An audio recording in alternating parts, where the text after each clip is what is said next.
हम सब मिथिलावासी के गोर लागे छी। हम प्रेरणा झा। मधुश्रावणी के अहाँ सबके ढेर सारी शुभकामना।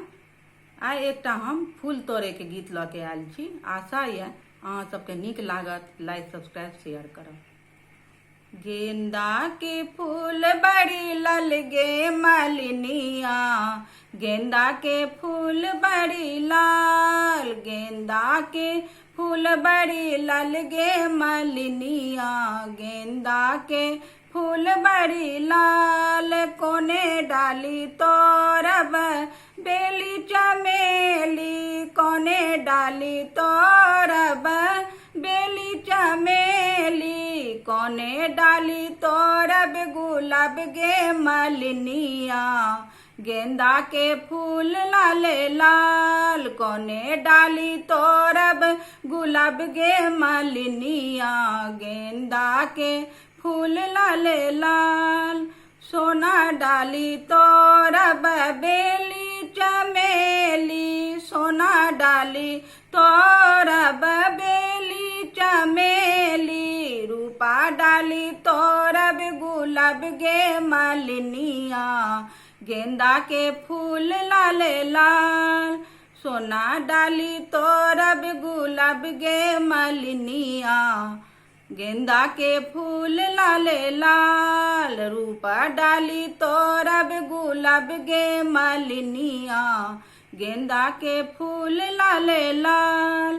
किनका चढ़ायब बेली चमेली, किनका चढ़ायब बेली चमेली, किनका चढ़ायब गुलाब गे मालिनिया, गेंदा के फूल लाल लाल, किनका चढ़ायब गुलाब गे मालिनिया, गेंदा के फूल लाल लाल।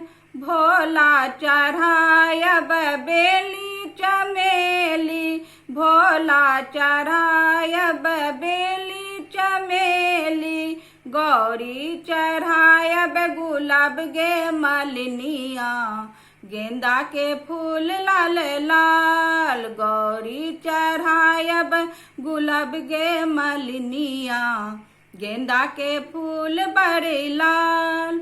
किनका से मांगब अनधन सोनमा, किनका से मांगब अनधन सोनमा, किनका से मांगब सोहाग गे मालिनिया, गेंदा के फूल बड़े लाल, किनका से मांगब सुहाग गे मालिनिया, गेंदा के फूल बड़े लाल। भोला से मांगब अनधन सोनमा, भोला से मांगब अनधन सोनमा, गौरी से मांगब सोहाग गे मालिनिया, गेंदा के फूल बड़ी लाल, गौरी से मांगब सोहाग गे मालिनिया, गेंदा के फूल बड़े लाल।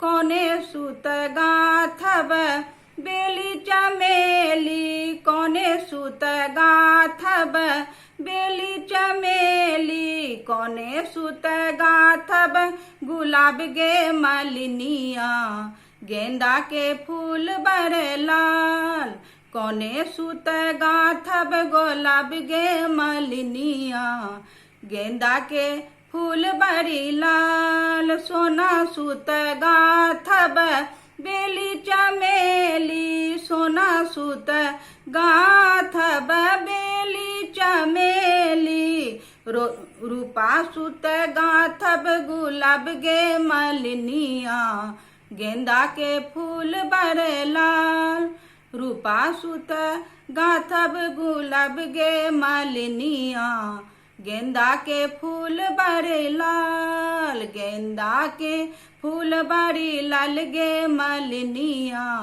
गेंदा के फूल बड़ी लाल।